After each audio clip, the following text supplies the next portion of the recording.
Welcome, everyone, to That Kind of Nerds podcast, a weekly show that tells you what is going on in the nerdy world. I am CJ Mellon, joined by Brian Thornton.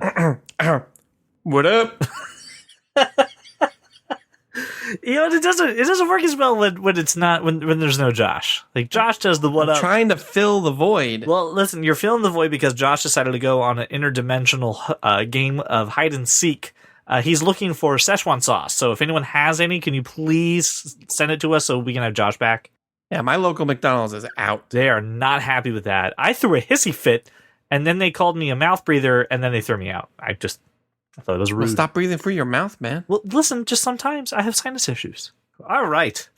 Well, since Josh isn't here, let's just dispense with the banter and just go right into this week's topics.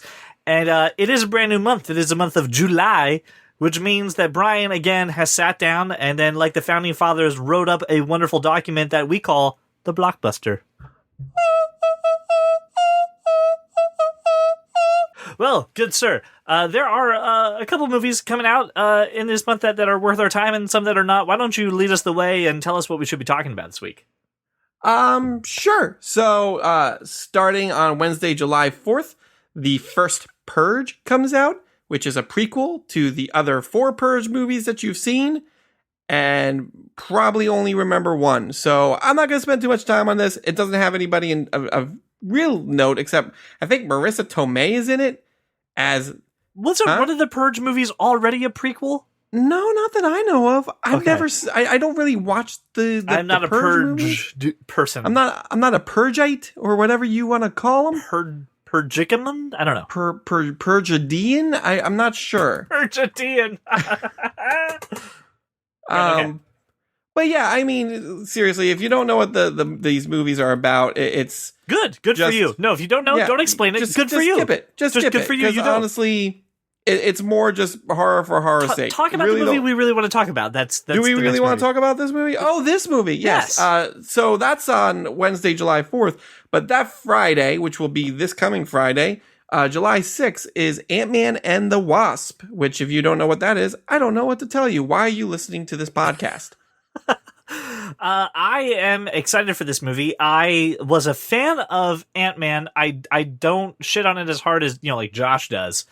But there was definitely some room for improvement. And from everything I've seen, it sounds like this movie will be better than Ant-Man and is a good setup to some future movies. So. It's got a higher score on Rotten Tomatoes right now than the original Ant-Man, which I believe it's at 89% currently. So, I mean, all signs point good things. Good things come in the way. Yeah, I'm super excited. Most definitely going to see this movie because it's a Marvel movie. Absolutely. And that's what I do. So then the week after, on July 13th, there's a couple of things of note to come out.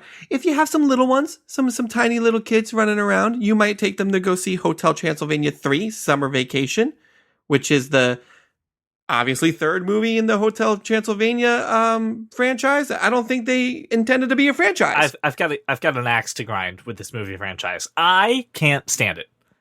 The 13th, why? It's so annoying. The 13th is my wife's birthday. So my wife was like, you know what I want to do on my birthday? What? Go see Hotel Transylvania 3. I was like, oh, like with the girls, just like, oh yeah, we can take them too, I guess. My wife loves this franchise. I do not. But I'm going against my will to go see Hotel Transylvania 3. And then I will not be seeing our next movie on the docket at all. You're not going to see Skyscraper starring Dwayne "The Rock" Johnson and Nev Campbell at all? No. It's Die Hard. It's just Die Hard. But is it? It's Die Hard with a fake leg. And I'm okay with that. No, no. You know why? Because we have Die Hard. I don't need more Die Hards that are not Die Hard. But I need a Die Hard starring The Rock. No, you don't. Yeah, I do. I'm okay with that. No. Move on.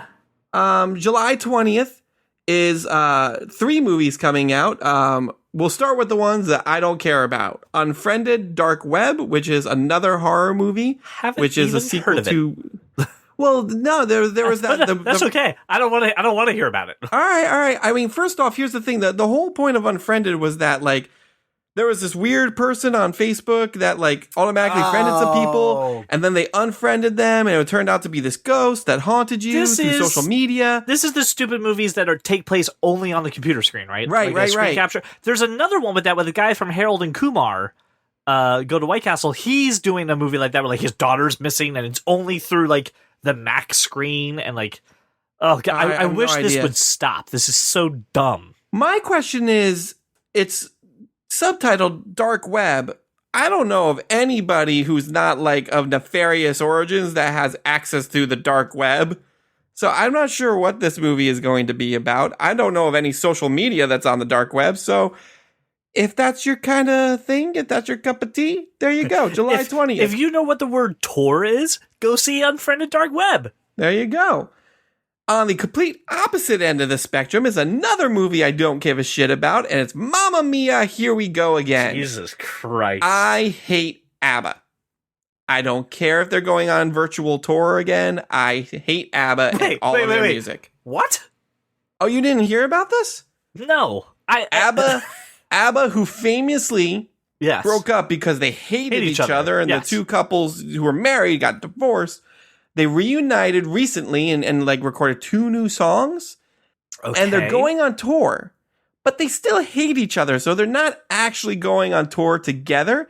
It is a virtual reality tour where you will see them in their young and prime performing all the songs you love, such as Fernando and Dancing Queen. And yes, most likely Mamma Mia. Or you can just watch this crappy sequel about the characters from Mamma Mia again. Sequel/prequel/sequel prequel. I don't know. Yeah, no, it's all flashbacks. It's all timey-wimey. It's all weird. Yeah, like okay, we spent too much time on Mamma Mia. Please, for the love of God, don't give this. I didn't know ABBA was going on a virtual tour. That makes no sense. But okay. Here's the movie that I do care about. It's The Equalizer 2, which we did talk about when the first trailer for this dropped, starring Denzel Washington. If you haven't seen the first Equalizer, please go see it. This is going to be fantastic. Yeah, and that's all I have to say. So you know how like there's Alien versus Predator, Freddy versus Jason. You know how those things have happened. We've aligned that to make that a reality. Sure. What we need to do is have Liam Neeson from Taken versus Denzel from The Equalizer. And first they fight each other, right? Because they think, but then they team up because they misunderstand. There's a misunderstanding, right? One of them frames the other or whatever. And but then every they realize 90s Marvel crossover. Yes, but then they realize, oh no. Evil bad guy over here who took both our daughters and for some reason stuff isn't equal. And then Denzel's like, team up and let's go take this down. And then they take things and then equalize them. That's what needs to happen. That's not what the title Equalizer's for, but okay. I know. Money, please. Money, please. Money, please. All right. I just got done rewatching all of that. I'm glad I could bring up a Parks and Rec reference. That helps if I can remember the word. I'm glad I brought up a Parks and Rec reference to make you happy. And I do it in Josh's honor. But please, go see The Equalizer if you haven't. It's probably on some streaming service. Go figure that out. The final week in July 27th, has 2 hot new releases I'm so excited about. And one of those is Mission Impossible Fallout, which I am truly excited for. Tom Cruise is back being Ethan Hunt and jumping out of planes for no reason. Flying helicopters by Tom Cruising helicopters. And then breaking Tom Cruising everywhere. And then breaking his ankle and showing that on film. Cruising USA all over the place. All over the place. And I'm fine with that. More of Ethan Hunt. More of that. Keep making those. And the other movie, which I am so excited for, Teen Titans Go to the Movies, comes out July 27th, and I will most likely have to see it if I want to try to save my beloved Teen Titans show. Are you going to Teen Titans Go to the Movies with Clan Burns? Is that happening? I mean, it's still a month away. We have not made the plans yet, but I will make sure I make the plans because that is the only way I will see this movie willingly. I am very curious to hear from you, listener, what you think about the fact that Teen Titans Go to the Movies, which is going to be a terrible movie, could possibly bring back the good Teen Titans in their own maybe movie or series. And if you will go see this bad movie to get a good movie. I don't know many instances of this. Like, I can't think of something recently where this has been the case, where you have to go support a shitty movie to get a good movie. Do you have? I can't think of any other analogy or any other case where some studios held it ransom. Well, you better go see this movie. Maybe we'll make something you like. I do not know, and I don't care. It's kind of like The Mob. It's like, it will be a shame if nobody saw this movie, and then you don't get your good movie. That would be terrible. Go get a ticket. Anyways, a Mob Shakedown. I gotta say, month of July, kind of light. I think Ant-Man and the Wasp is a big contender, and kind of maybe frightened a couple movies out of there. I mean, Mission Impossible, you just put Tom Cruise, maybe like type it on a computer for 3 hours. People are still going to go see it. I heard Ant-Man. I mean, there's a pretty big movie coming out every week. So, okay. It's the perfect use for your AMC pass that you're going to get that we talked about last You should have. week. They went on sale. I hope you got them. I heard Ant-Man and the Wasp is about 2.5 hours, which is a good runtime for that movie. So I'm excited. Mm-hmm. And I'm sure that Unfriended Dark Web is about 90 minutes. I'm thinking it's like 87. And Mamma Mia, same thing. So, yeah. Listen, I hope you have Movie Pass or AMC, was it Plus Premiere, super duper fantastic art show extravaganza, and you don't pay a lot of money for these movies, but I'm glad they're here. Thank you, Brian, for again masterfully, like our founding fathers, coming down saying that we hold these truths to be self-evident that all popcorn should be eaten at movies. I appreciate it. This is true. All popcorn should only be eaten at movies. Yeah, don't eat it at home. So in honor of the blockbuster, we do want to kind of share some news with you, our fans, about some not changes but additions that we're making to the show, and in more importantly to our Patreon. Now, if you don't know what Patreon is, it's kind of a way for you to just support us in bringing the show to you every week, and support us, not just financially, but you get some cool stuff out of it as well. There's several different tiers that you can choose to support on a monthly basis, starting with the Nerd, which is $5, gets you insider access. Pretty much you get our topics early, you get a kind of a say in what our topics could be, and direct line of communication with CJ, which is always great. That's my favorite part of the show. So you get more interaction with CJ, sometimes me, because I barely use social media, but most definitely CJ and Josh. Let's face it, they're the interesting ones. And then if you decide that you want to be a super nerd and donate $10 a month, you would also get not just everything that I talked about in the $5 tier, but one-time mystery gift where you can receive a handwritten note from our team. I know what you're thinking. No one handwrites notes anymore, but guess what? We do. Yep. And we like it. And you could get a mystery gift from us. It could be a magnet. It could be a mouse pad. It could even be a boat, apparently. It's probably not a boat. Thank you. But it's a perfectly viable option that you will absolutely get a nice little gift, some little that kind of nerd, cool little thing that you can hang on your work cubicle. And then if you want to be that kind of nerd, that would be the $30 tier. You'll get swag from us every single month. Some sort of that kind of nerd merch, magnets, buttons. We have t-shirts, all sorts of stuff. You will officially become an official sponsor of the podcast. You'll get your name dropped on the show, as we do with Brian Roman all the time, which you have probably heard him. You've probably heard his name so much, you probably feel like you know him. And you too can get that kind of treatment.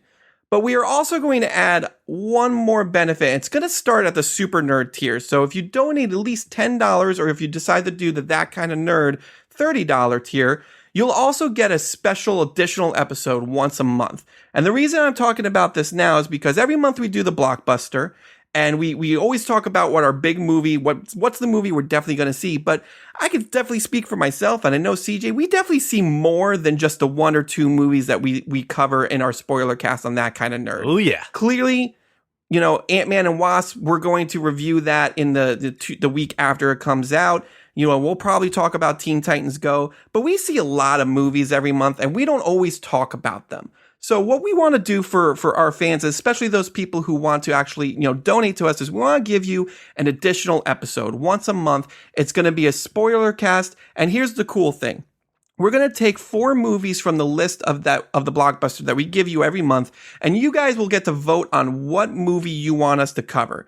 So we will most certainly try to see it opening weekend, or, within the first week that it's out, so we can make sure it gets out to you in a timely manner. And then we will drop the episode specifically for you, the people who have decided to donate money to us and, decide to hear our voices a little bit extra time while we talk about movies that maybe we know stuff about, maybe we don't, but it's always going to be a fun conversation.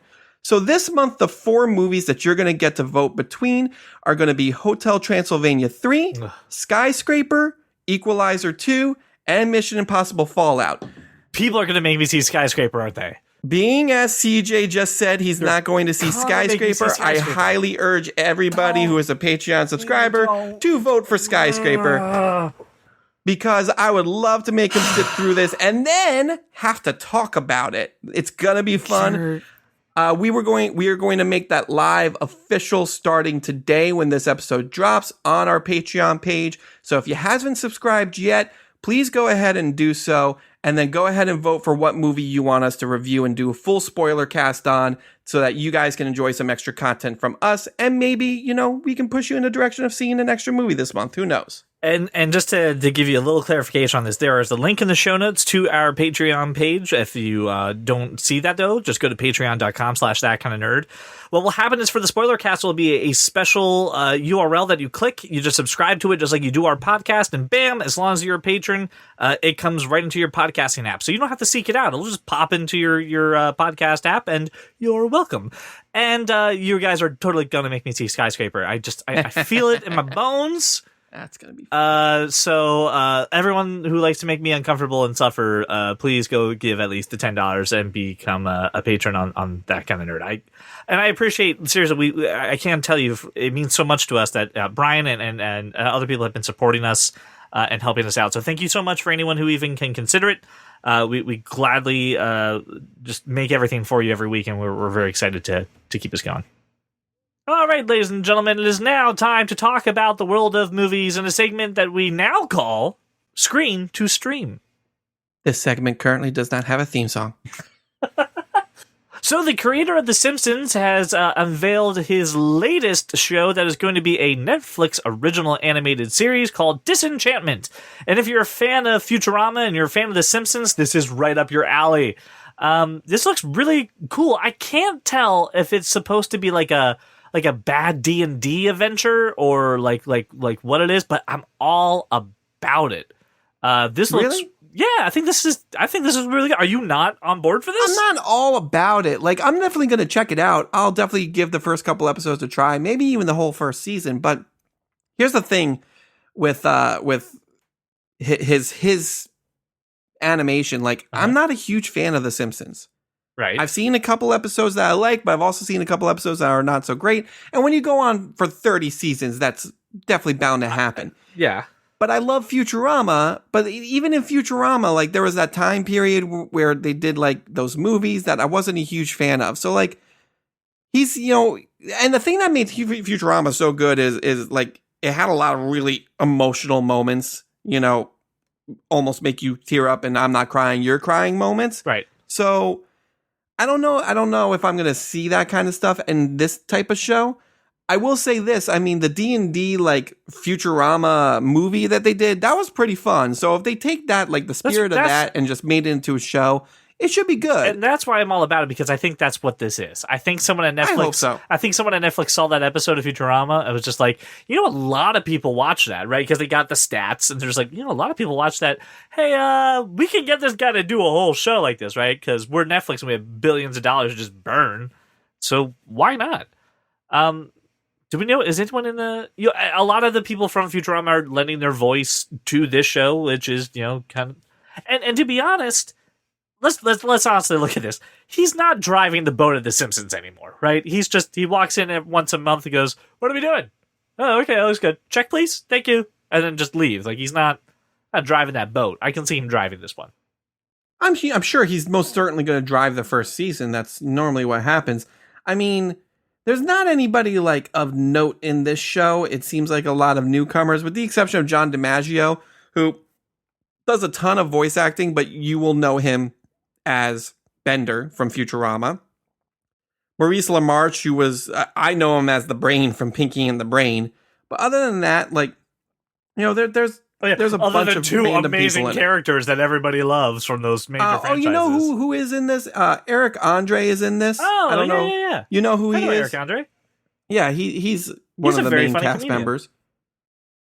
So I mean, it's got some decent people in it. So We'll see. I mean, again, when it comes to animation, it all comes down to the writing. Like, honestly, it all comes down to they have to have this good balance of humor and drama, and sometimes The Simpsons does it really great, and sometimes they don't. So we'll see. It's on Netflix. They'll drop the entire first season at once. They're probably going to be 10 or 13 like short 20-minute episodes. You can probably bang it out in a day. So I definitely will do it. And, depending on how I feel about that, we'll see if I go on to season 2. I'm right on board for you, man. So I can't wait for August to come because I'm ready for this show.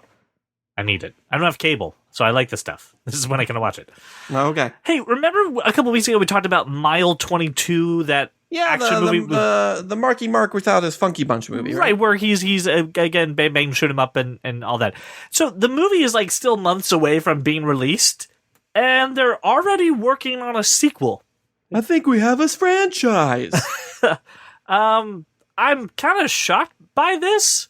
So like the studio behind this movie, they have a weird track record where they did that Jackie Chan movie, The Foreigner. Okay, that was not a very good movie. They also did. But what else have they done? They also did another one with David Tennant called The Bad Samaritan. I did see that. That was a bad movie as well. It wasn't terrible. It started off okay, and then just like, whatever. We'll figure it out. Oh, so you did see it? I did see it. I did not enjoy the it. ending most definitely was lackluster. It was not very good. So, but they put out a couple other movies that like do mildly well. I think they're also the studio that is behind The Meg. So like, this is so weird. No one's seen this movie, but yet we're greenlighting this. It better be good then. Like, that's the thing. Like, that's a lot of confidence coming out for a movie that no one's seen. What really boggles my mind about this story is not just that they're doing a sequel so soon before this even gets released. They're doing it with a new screenwriter. Yeah. Why would you change up something like that? If you're so confident that this movie is going to do so well that it warrants a sequel, why would you change your screenwriter right away? That makes no sense. So, we'll see more of that. I just thought that was odd. I was like, hey, we just talked about that movie. It's got a sequel? I was like, oh, did it come out and I already missed it? Nope, not even out. So, now when do you know when that comes out? Did I miss that in the blockbuster? Is it this month? August 3rd. Okay, so it's in August. Gotcha. So the movie comes out August 3rd. We already, whatever. Okay, it better be good. That's the thing. I can't forget that now. So I'll go into this movie going, "I'm gonna make a sequel out of this." I'll just like that's the only thing I'll be ruminating through my head. I'll be like, "Oh well, better have a cliffhanger. That person's with dead. A stinger in the credits. Guess John Malkovich isn't coming back." So, oh well. So we also got some news that was a development for something that I considered dead years ago. The Halo TV series is finally happening. And so, Brian, you're going to have to correct me because this is vague. I remember this being years ago. It was at E3. Steven Spielberg was on stage talking about the Halo franchise, how they were going to do a movie, they're doing a TV series. They're doing all of this stuff. So I thought Spielberg was like in charge, like refresh my memory on what the hell. No. If I recall correctly, Spielberg was probably going to produce it. I remember reading several articles that Peter Jackson was going to direct a movie of Halo. Oh, okay. And that's why he couldn't do The Hobbit. And then things all fell through. So then he went and did The Hobbit. I haven't heard anything about this in years. They did they did some live action shorts, some online shorts, and not like fan made stuff, like official stuff. Mike Coulter, who plays Luke Cage, was in a short mini series that they eventually released on Blu-ray and DVD. Oh, all right. And that was very well received. So, I mean, it makes sense. This is a franchise that is ripe for a television show. It's got a huge backstory that you can delve into without even going into what the story of the games are about. And I think it's smart. I mean, it's like Starship Troopers with, cooler effects, I guess. The last thing I heard about this, now my memory is flashing back, was around Halo 5. So that was 2015. Yeah, that sounds about right. About 3 or 4 years ago. They were supposed to be working with like Showtime and Hulu to actually make this happen. And you're right, it was Steven Spielberg producing it. And I think you are correct that it was supposed to be Peter Jackson actually doing the direction for it. Yeah. And it was supposed to be on like Xbox too. Like it was a weird thing.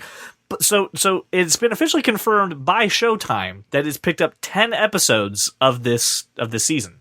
I mean, and The show, I mean. Showtime is the network you want to see something like this on. Like you can get completely down and gritty and bloody and everything that this franchise is supposed to be.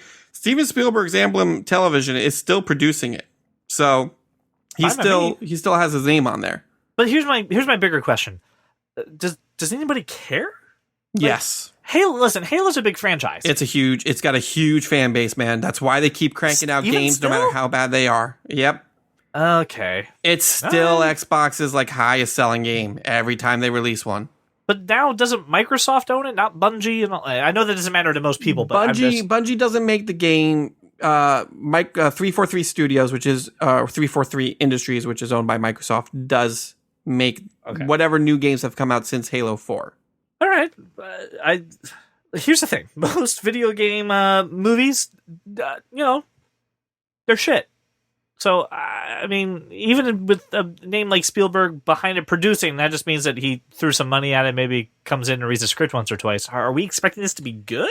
I mean, the reason most video game movies are shit is because you have an hour and a half to 2 hours max to delve into a backstory of a game that takes anywhere between 8 to 20 hours to complete.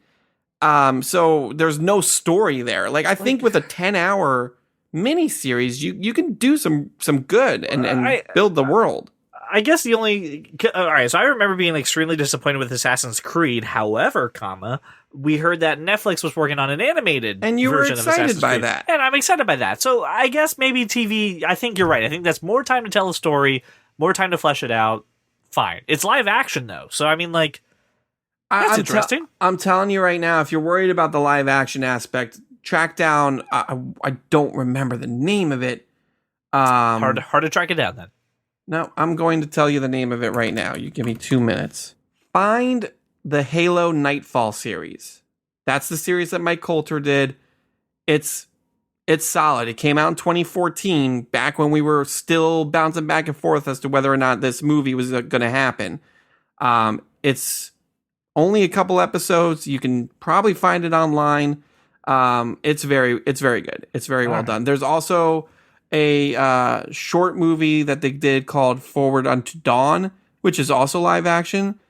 And I think after you watch these things, you'll realize that this franchise in particular can definitely be done in live action and be done well. All right, well, I'll add it to the list and we'll see what happens with it. All right, well, ladies and gentlemen, it is now time for my favorite hobby in the world. Going around the internet, finding the weird, finding the obscure, and then I ask for a tech perspective. Why did it switch to a... It used to be... Ooh. Yeah, it used to be that. We've got some follow-up when it comes to the tech perspective. First thing is this. Google Duplex. Remember that thing that would call restaurants and make a reservation for you? Yeah, that's dumb. Okay, well, it's going into beta testing. It's actually in California, calling a few restaurants. A couple of reporters were given the opportunity to talk to said machine. They even made a little video explaining how it works, and they did make sure to put in one little change when it connects the phone call, where the call starts. This is an automated call that will be recorded. I'm looking for a table for a client on Tuesday the 12th. It now informs you, hi, I'm a robot. B, you mean I'm exactly what we were talking about?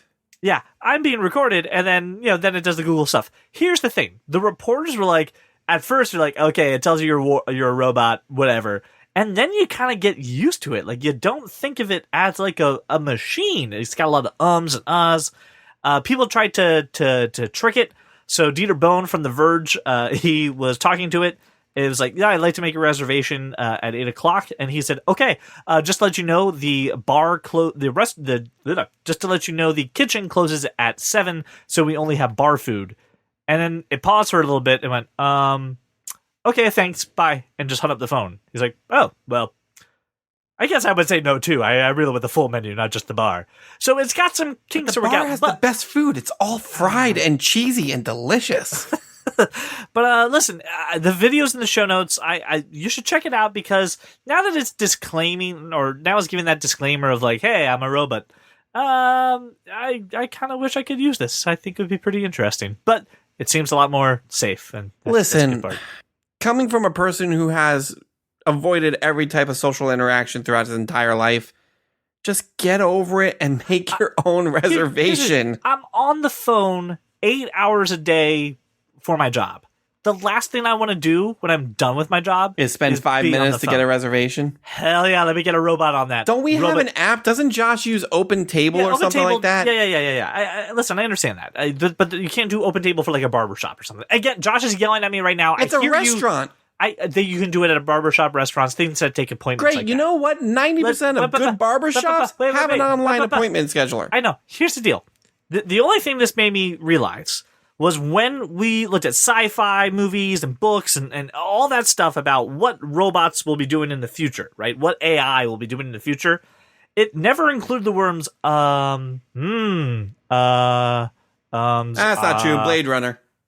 Blade Runner had ums and ahs? I don't know. Oh, with replicants themselves. I mean, replicants were pretty much just humans. But when you're dealing with like a computer voice on Star Trek, right? It's like computer. You didn't go, yeah? Engage. Okay. It never did that. I'll rebut with the holodeck in Next Generation is all just regular ass people. We have gone too nerdy, even for me. There is no such thing as too nerdy on a podcast called That Kind of Nerd. We have hit it when we talk Star Trek for more than 30 seconds. Star Trek is one of the greatest television series of all time. Next bit of follow-up, Brian. Fine. Good friend of the show, Austin Winchester. Thank you, sir, for doing the Lord's work. We talked last week about sharing Amazon accounts. More importantly, Austin, thank you for doing our work. Yeah, thank you for doing my job. I appreciate it. Austin, we were talking about sharing Amazon Prime accounts and getting some benefits, to which I asked, are there audiobooks that you get for free with Prime? And he said, no free audiobook stuff, except you do get the Amazon audiobook app, Audible, and for like $16 a month, you get a book every month that's free, like you get to keep it. And then, which is great because audiobooks are normally like $16 to $40 a pop. So you really get it for like 50% off. You get an audiobook every month to choose from. If you don't like the book, you can exchange it for another book. So it's a pretty good program. They're saying, hey, listen, you're getting the discount, $16 a month because you're Prime. Audiobooks normally cost you $30. Bam, if you do an audiobook a month, which I highly recommend you do, totally worth it. So thank you, Austin. That is just the tip I was looking for because I love audiobooks and I may have to take advantage of this. Ah, nice. In more Amazon follow-up news, we talked about this a couple months ago. Amazon was working on a service called Prime Wardrobe, which is aiming to take a slash at these Burt Boxes and other clothing companies that will send you stuff in a box. You try it on, see how it fits, and if you don't like it, you send it back, and if you do, you keep it and you pay for it. Amazon Prime Wardrobe has officially launched to all Prime members starting late last week. Ooh. So congratulations. I'm a Prime member. I know. You can now go onto Amazon Prime, pick out some articles of clothing that are included within the Prime wardrobe, try them at home, and if you don't like them, you send them back, and if you do like them, you keep it and you pay for them. It takes a lot of pain out of clothes shopping and getting a good variety. So very interesting. I have tried a lot of these services. The problem with them is this. The clothes are super expensive. You have an awkward body? I do have an awkward body. I really do. I have an awkward body, so like clothes don't fit right. There's usually a stylist who like you're kind of talking with a whole bunch. You're like, oh, I like this and I like that and like they pick the clothes for you. But the real problem is this: there's usually some kind of service fee involved with this, where you put $50 down, or if you don't buy something, you pay like $10 for like processing, and then like you feel pressured now into buying an article of clothing. Like I did this once, and they're like, well, we're going to charge you $20 if you return everything for stylist fees, but if you buy something, we won't charge it. And I'm like, fine, I'll buy a pair of socks for $12. So I don't like those stylist services. fee for socks. Yeah. Well, and why would you return socks? Here's the whole outfit, and it was like, buy these socks. They were pineapple socks. Like they weren't. You don't want to talk about the pineapple incident? I don't want to talk about the pineapple incident. Okay. And I also I'm offended that you brought it up because I don't bring up the goat with you. So don't listen. That goat is a treasure. I don't want to hear it. So try this out. I think it's pretty awesome. There is a link in the show notes that you can go ahead and take a peek at a little more details for it. But I highly recommend giving that a good look-see. That concludes the follow-up from Tech Perspective. And I do have one new topic, and I'm very interested to hear your perspective on this, Brian. There's something I absolutely hate about Facebook, besides a lot of things. Besides Facebook in general? Yes, but the worst thing is spoilers, right? For example, I'm behind on Westworld right now. Don't at me, okay? I haven't watched any of this season yet, so it's okay. Right, and here's the thing. It just ended, right? The season finale just ended. And there's nothing worse than just scrolling through Facebook one day, and then bam, a massive spoiler hits you in the face. Well, they are working on a feature that will let you block TV and movie spoilers by keywords. Ooh. So if you see a post, you just kind of go into little tabs and where you would mute something or report it. There's a little feature there to snooze on keywords. Great idea. I've got one problem. Doesn't it require that you see a spoiler post to add it to the system? You've got it. Like, oh shit, I just got Westworld spoiled for me. Well, let me add that to my keywords. Yeah. Even though my life is already ruined. Now, here's the flip side of that. Sometimes you can kind of scroll through and you see the word Westworld, like, so then you can do it. But people have asked that. They said, hey, Facebook, like, you're kind of missing the whole point. I want to avoid it before I see it. So they said that they're going to be working on a way to add keywords before you see a post about it. Obviously, this expands beyond TV and movies, so you can block other things. But this is pretty awesome. Go ahead. What's your question? I think I found another flaw. Oh, yeah. Go ahead. What's that? Well, let me ask you this. Even if they do make up this way that, like, I can go into, like, a completely separate window and I'll type in everything, right, before I see the spoiler. Correct. I type in Westworld. Westworld is one word. But some person who doesn't realize that Westworld is one word puts West space world, I'm still going to see that. I can't answer that. However, I would say as a nerd, you should probably go Westworld one word, Westworld two words. That's way too much work. What about, like, is it case sensitive? I have no idea. If I capitalize it, will it only check for the capitalized version? I imagine it doesn't. Because like if you do Control F on your web browser and type in Westworld, it'll do the same thing. I'm just sure it's case sensitive. But what happens if someone is talking about east to west and then it sees just west and it just everything that has to do with west? Think about that. If anything that has to do with west is blocked, you're also not seeing Kanye West, and you're welcome. Oh, that's a very good point. But you know what? He is a lyrical genius, so I might want to see that. If you block The Walking Dead and you try to do all those keywords, maybe you stop seeing charity walks. Oh yeah, that would be terrible. Walking for a cure for cancer. I feel like this is flawed. You know what? Let's just not use Facebook anymore. Do you know why it's flawed? Because Facebook. The only reason you should be going to Facebook is going to facebook.com/thatkindofnerd to interact and talk with us. If I put in my keywords, will they then use those keywords to sell me ads? You're goddamn right they will. They're going to be like, oh, you know what? Brian doesn't want to see Westworld stuff. But you know what? Because he put that, it means he's a fan of the show. Let's sell him some Westworld merch. Let's get HBO all up in his shit. Let's get it all up in there. Yep, it's going to flood their Instagram page, too. Good luck with that. Terrible idea. Listen, everything on Facebook is to serve you an ad. Absolutely. Well, I'm very curious to see what you will be filtering out. So if you have more flaws in this, please text us at 484-373-4119. I want to hear them. And then this way we can tear this apart even more next week. All right, ladies and gentlemen, it is time to talk about the world of comics, how it's affecting TV, how it's affecting movies, but more importantly, how it's affecting Brian. Ladies and gentlemen, it is time for Cape Talk. Cape Talk. Brian, let's just jump into this. This is the topic we've been waiting for months. DC, their streaming service has gotten a lot more details, and it is more than just a Netflix for these original shows. It now is hosting comics and old movies. It is more than we thought it was going to be. I am very curious, sir, to get your impressions about this. My impressions are I signed up for the beta, and I hope that I get in. and I know Josh also signed up for the beta, so one of us is getting in, hopefully. I signed up for the beta as well. I think this is a really smart play on DC's part, not just, hey, here's some original series. It's not like CBS All Access where like, hey, you want this one show, sign up. Like there's a ton of stuff on here. There's like, I have a list of all the things that are coming out, and we've talked about Titans, the Titan show, Doom Patrol, Swamp Thing, the new season of Young Justice, and Harley Quinn. And that's just the original series that are going to premiere on this. But there's a backlog of, their animated stuff, their animated movie or animated series. Batman the Animated Series is going to be on here. Yes. Which is awesome. Yep. Yes. Absolutely. I need to watch that series more. Wonder Woman 77, if you've never seen the Linda Carter Wonder Woman show, is going to be on here. Ooh. Max Fleischler's Superman cartoon, the old serials from the 40s Really? and 50s. Yeah, that's going I to be love on here. those. So, and if you're a Superman fan, Lois and Clark, starring Dean Cain, is going to be New on there. Adventures of Superman? Oh, man. No, I'm so but excited for this. This has some This is a cool really stuff. smart move. And This is on really top smart. of that, you have the original Supermans 1 through 4, Batman Begins, The Dark Knight are going to be on there. And even some of their lesser known shows that probably aren't that great, like Birds of Prey, which I actually want to rewatch Birds of Prey. So I'm looking forward to being able to rewatch it through here and not go spend money on the DVD.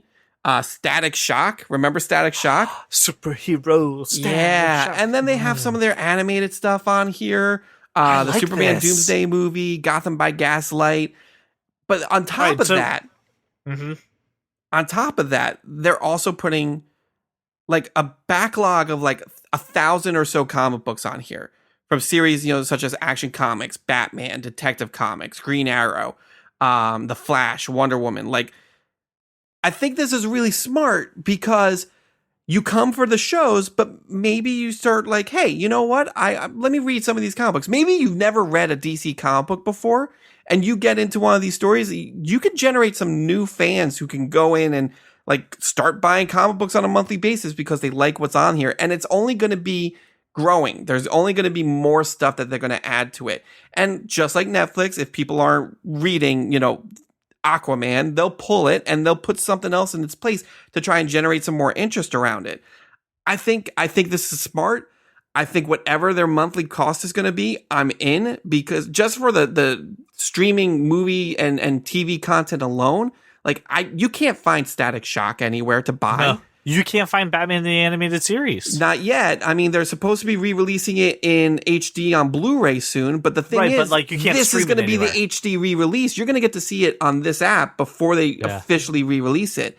So, and I mean, that's really cool. I mean, DC has got, 70 or 80 years of stuff that they can just continually add on to this. They've been doing, shows since the 60s.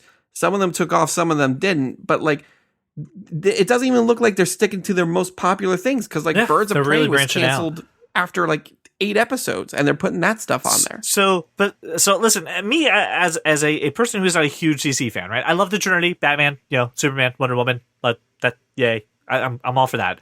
But I've never read a DC comic in my life. This is a service that I would pay. Are you ready for this, Brian? I would pay $15 a month for this. I'd be all for that. I'd pay $20. I honestly. paid $2 for Netflix, and I complain about the $2. I would pay $15 to have all of this, because I'm not gonna lie, I would love to watch Lois and Clark: The New Adventures of Superman. That show was fantastic. I love Dean Cain. It was campy, and everything. Everything that's fun. wrong about it is everything I love about it. Okay? It's fun. Yeah, I mean, I enjoyed watching it. I feel you. And then for people who are cord cutters, let me tell you where this service will be available: iOS, Android, Roku, Apple TV, Amazon Fire TV, and Android TV, as well as the web, all on launch date. That's incredible. This looks to be fantastic. So, yes. So as soon as we know any information, we will let you know. If we're invited into the beta, we will definitely I really give you some hope feedback. so. We should know if we're invited into the beta in August, I think, is when the beta is going to launch. I'm hoping on one of them. And it's not even just so. I don't know if any of their original series stuff is going to be on here, even if the classic stuff is on there. I'll watch the 1990 series of The Flash because it's been so long since I've seen it. I'm going to binge those 50 Superman cartoons. I can't tell you how much I grew up on them and I love them. They're so they're good. great. The animation on them is fantastic. Anyway, I'm super excited about a DC thing. Who knew? Papa Thornton, can't wait for you to watch some of your classic shows, which I know you're going to dive into those. Now, Brian, DC is in the news still for some different reasons, which comes to people trying to get into comics. DC has announced a partnership with Walmart to start selling comics within their stores. This is similar kind of to the move that we heard that GameStop is going to start selling some comics as well. But this is different. This is different because Walmart's not a dying business. No, they're not. And I'm going to reach out to a couple of people that are in this industry to get their feedback. But what is your thoughts of Walmart jumping into this space? My thoughts are this. From the article that I read, this deal that they have with Walmart is not for the new books that are coming out every month. It's essentially they're going to be releasing some books that are probably a few months old. And, obviously the bigger ones. I mean, I remember when I was a kid going into like a Kmart. Yeah, I said Kmart. And they had like these packs, like you could buy like 30 comic books for like $6. And like you had some duds in there, but you had some really good stuff. And that's what like kind of got me more and more into comic books. Isn't that what got you into comics? Was seeing that at the stores? Yeah. Well, I mean, it was a Redner's that we were at that I got that. But I mean, in all honesty, this is like how kids, younger kids can get into comic books because their parents aren't necessarily going to a comic book store, but where they do go? Walmart all the freaking time. And if you can get these in front of some people who want to like delve into this and generate some more interest, not just in the movies, but into the comic book stories, this could, especially since they're older issues, this could drive some people into the smaller comic book, shops who have the latest and greatest issues, who are coming out every month saying, you know what, I really liked this issue, this thing of Batman that I read that I picked up at Walmart. Let me go start picking up some of the newer stuff. Like, I think this is a really good idea. Here's what I see. This is going to happen. They're going to put this is my hypothesis. I have no proof. They're going to put these comics in the same aisle by the checkouts that no one goes to, by the made-for-TV like stuff. With like all the Pokemon cards. And then the trading cards and all that, right? So they're going to put them there. Or they're going to, how like you go in there and there's like Mike and Ike's and sour Skittles in a big bucket for $1. Like they're in that dollar grab bin. I also kind of see them just kind of throwing them in there. Like, I don't think they're going to give them love and attention, honestly, because Walmart, like, they don't have to. Like right. People want to be there. However, I think you are correct in the sense that this is a great gateway. I really hope, fingers crossed, this is a gateway thing where a kid picks up a comic and goes, Mom, can I buy this? Mom looks at it and goes, it's $1, $2. Yeah, sure. Kid reads it, goes, this is pretty cool. And then, the story's over. It's like to be continued or read their next issue. And it's like, I want the next thing. Go to Walmart. It's not there. And you walk into a comic book store with comic in hand, go, I read this, more please. And it drives business to local comic book shops. That's what I want. I mean, I don't think Walmart is going to stock it with the most up to date. I mean, I don't think pick list kind of stuff. I agree with you to a point. I think and it's Walmart, and listen, they have aisles of Marvel toys and DC toys. They have sections of the movies and the animated stuff. Like, I see them putting these books there. That makes the most sense from a merchandising standpoint. I think that's where it starts, but as we all know, Walmart, and in 6 months it'll be in a bin somewhere where it's neglected. Yeah, we'll see. I think it's going to do a little bit better than I'm more hopeful that's going to be a little bit better than you. All right. Well, that is enough DC talk. Let's move on to the world of Marvel. And let's get this topic out of the way. Jared Leto has confirmed that he has been cast as Morbius for a Morbius standalone movie that Sony's doing. No, thank you. Okay. Let's do more Spider-Man spin-offs of villains that nobody asked for. Do you want a Morbius movie? Like, do you really want a Morbius movie? Without Spider-Man? Spider-Man? Would you just let me talk? Just let me talk. Please, go ahead. I do not want a Morbius movie. For those of you who don't know who Morbius is, he's legitimately a Spider-Man villain. He is a vampire. He doesn't feast on blood. He feasts on plasma. Listen. It's the same thing. It's the same thing. Listen. I'm not upset by the casting. Just like I wasn't upset with Tom Hardy being Venom, I think Jared Leto is a great choice for Morbius. Morbius works in one of two fashions. He either works as an anti-hero who is like probably like killing other vampires or anything with it, which if that's the case, Blade. If that's the case, just give me another Blade movie. Hell yeah. Or he works as not a villain, but like a misunderstood villain. The best thing about this character is when the hero, who has very defined versions of what's right and what's wrong, has to wrestle with the fact that this guy is just trying to live, and he's doing what he's trying to do to live, and he doesn't necessarily kill people maliciously. And what do you do with that? And is it okay? That's where he works best. It's one of those things where, like, he tries not to hurt people, right, that don't deserve to be hurt in order to stay alive, right? Because he's not really a bad guy. And then, like, in extreme cases, when he hasn't eaten in a long time or he's really low, then he goes feral and it's like a werewolf. Like, oh no, what did I do? Right. Kind of thing. That's a great villain in a movie that is not all about him. Right. You can't make that the story or the main focal point of the movie. So I wish Sony would just stop. Just Sony, please, please, just let Marvel I've already do their thing. I've already given you my idea for Sony with Spider-Man stuff. Let them make all the animated series that they want. Sony, you can have all the animated Spider-Man rights. Have at them. Let Marvel handle all the live-action stuff. I just wish Sony would just let Marvel take these characters and do so much better. Speaking of Spider-Man, this is really quick. Tom Holland, oops, he leaked the title of the next movie. Oh, yeah, he totally accidentally, on purpose leaked the title. There's totally not a marketing gimmick at all. The new movie is called Spider-Man Far From Home. Okay. They used the fact that, Tom Holland's a leaker to kind of do this. It was fine. But I don't understand, Brian. Tom Holland's a leaker. Name of the episode. Way to go, buddy. Hey, Brian, how is it possible that there's a Spider-Man sequel when he died in Avengers? Who cares?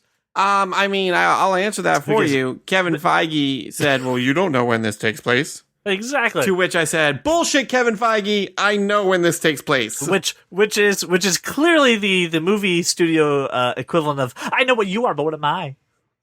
They're trying to throw people off. But listen, when Homecoming was coming out, Kevin Feige was very upfront about who better to usher in this new age of Marvel than Spider-Man.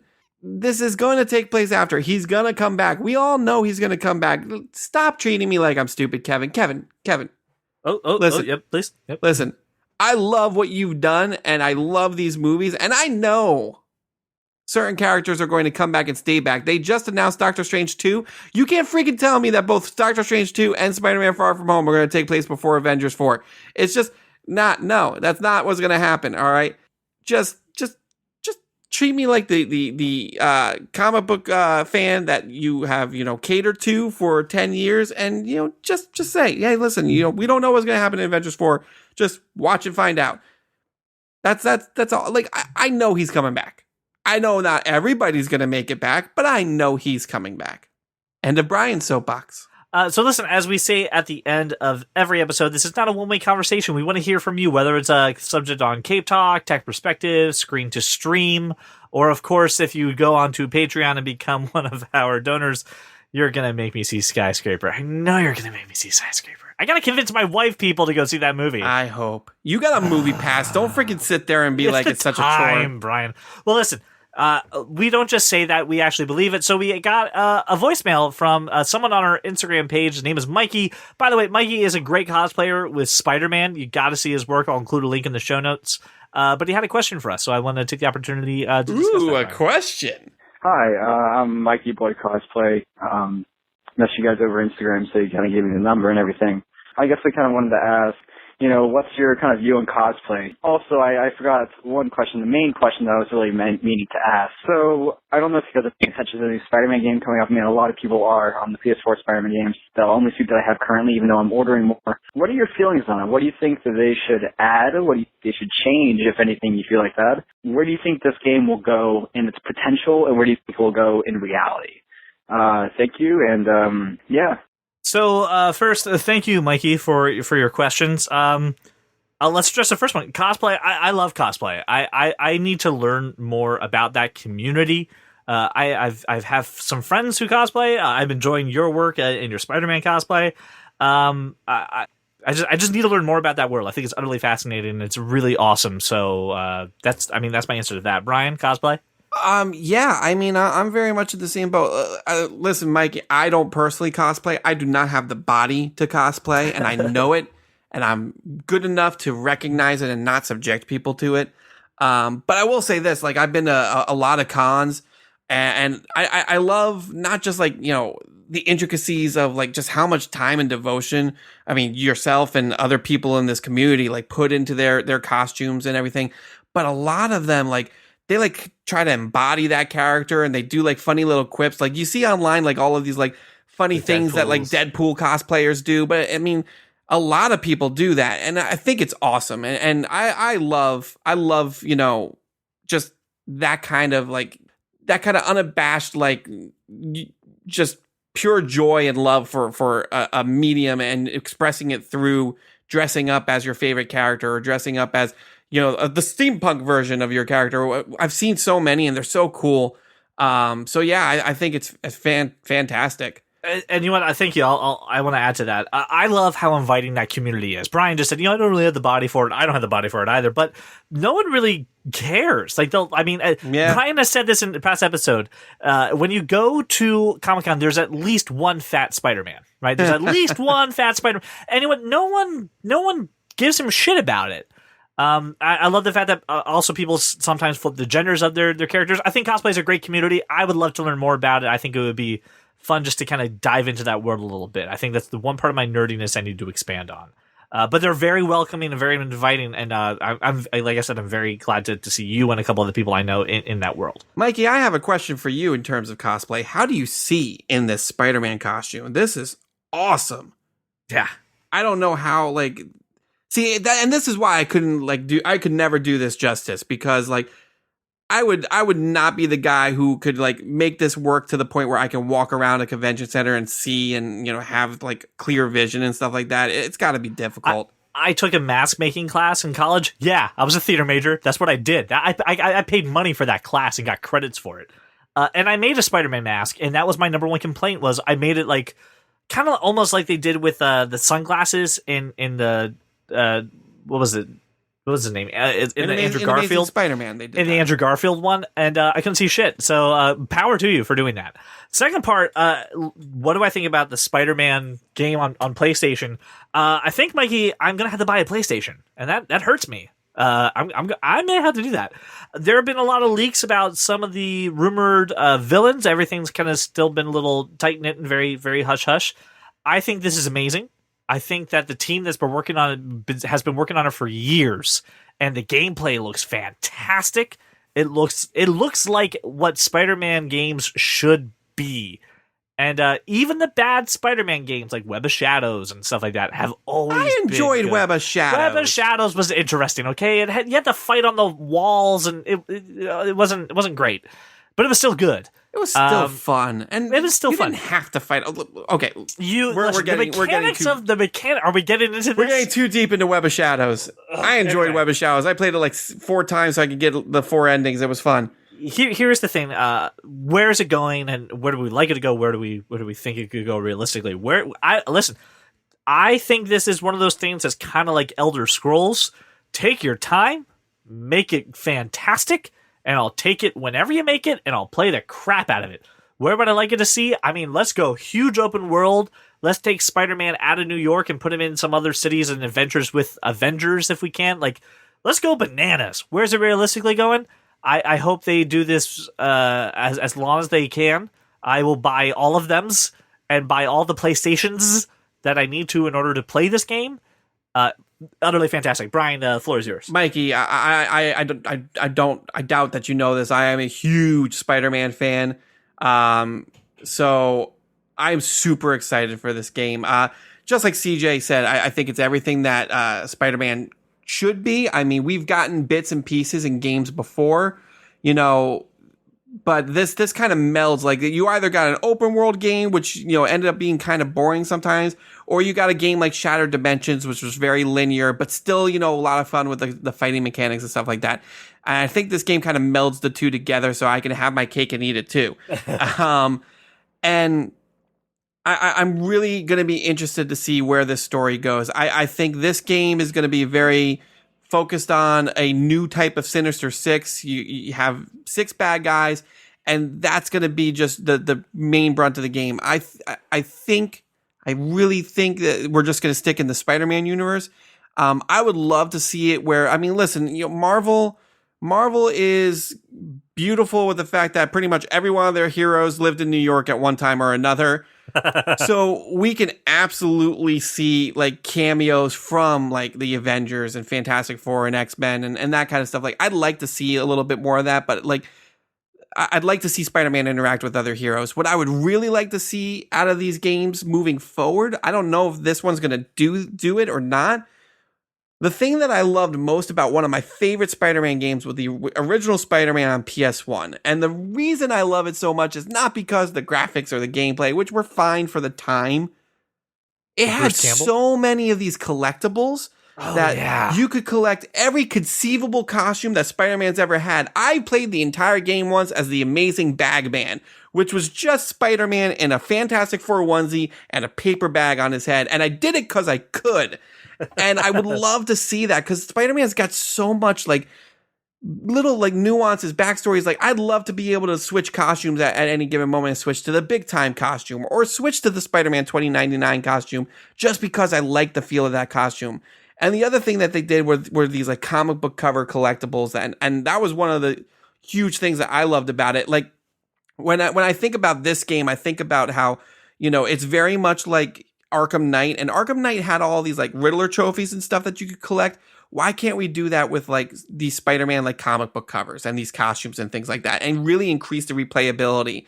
I think like the success of the Arkham series proved to everybody that it's not necessarily all about the mechanics of the game itself. It's about the story and how you fit the mechanics of the game into that story. And if we get a solid Sinister Six story out of this, I'd love to see some bigger, Spider-Man villains come into play. I'd like to, do another story with Venom or Green Goblin or Carnage. Like, there's so many things that you can pull from the Spider-Man mythos that you can just turn into a game that I think if this is successful, and I think it will be because like CJ said, it's had a ton of time and love and care poured into it.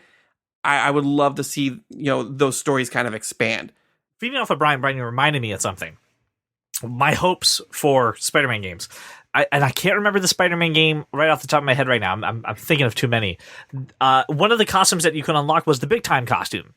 And when I saw it, I went to Brian. I was like, hey, I love Spider-Man. I have no idea what the hell big time is. Like, what is this? And Brian said, okay.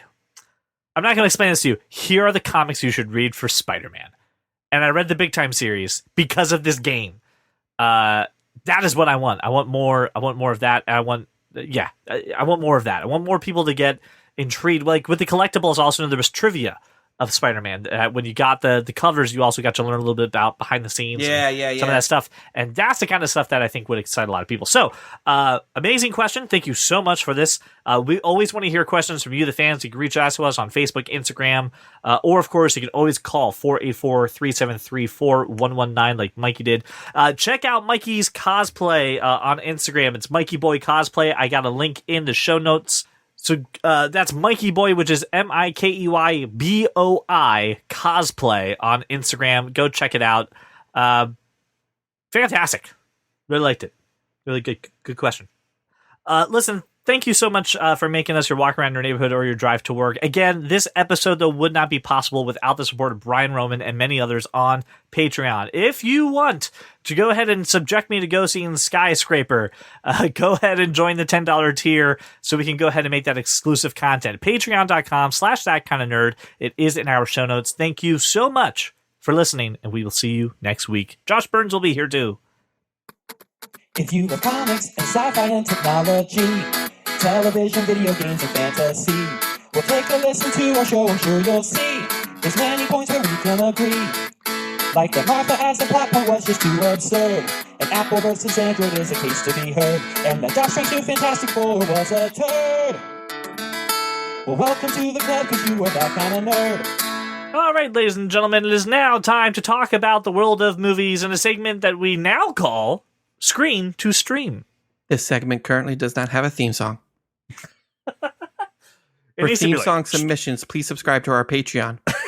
It needs to be like scream to stream. Scream Like to a- stream. Not like that. Like in a world kind of thing. Oh, Like yeah, an the- announcer. Oh, Oh my god, that's it. I know exactly what I'm gonna do now. I'm gonna get the Inception. no. I You got got you, it? fam. Hang on, But hang on. But I'm gonna I got something, I think. scream to stream. Yeah. I'm gonna do it. I'm gonna do it in post. I'm not doing it here. Gonna get the audio file, drop it in, scream to stream. Alright, cool. In a world. In a world. I got some standard material for you right now. So remember last week how we had CJ Soapbox? We did. Well, And I got another edition for you right now.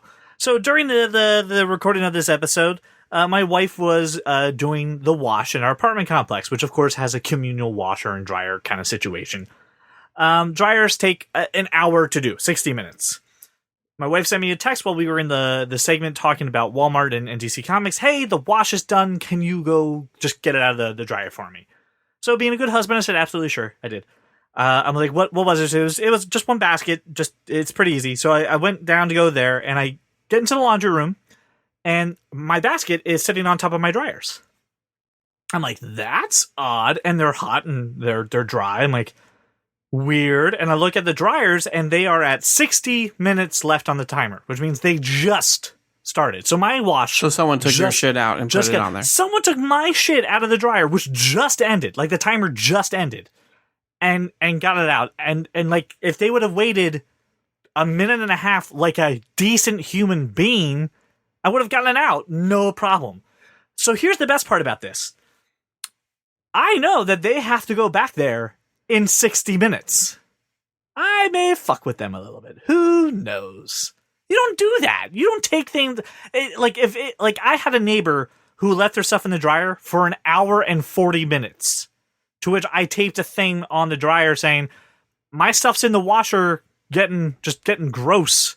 Like, be a decent human being next time and get out of here quickly." And I kept tabs on the time and kept updating the time on the sheet of paper. Hell yeah, I was passive aggressive, but I didn't touch their shit. That's not my right as a person.